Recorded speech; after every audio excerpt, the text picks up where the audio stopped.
हे बघा आता आम्ही आतमध्ये आलेलो आहे आणि हा मधातला गार्डनचा परिसर.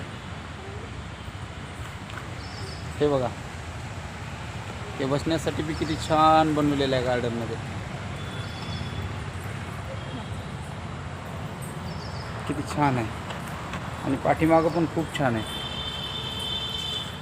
इथे बरेच जण फोटोशूटसाठी सुद्धा येतात या गार्डनमध्ये. हा गार्डन आपला हिंगोलीमधला आहे, हिंगोली रेस्ट हाऊस.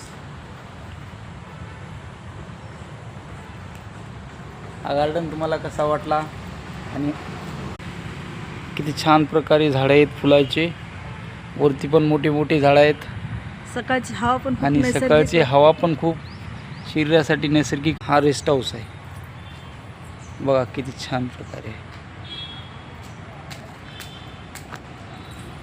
ते रुद्रांश खेळत आहे आमचा.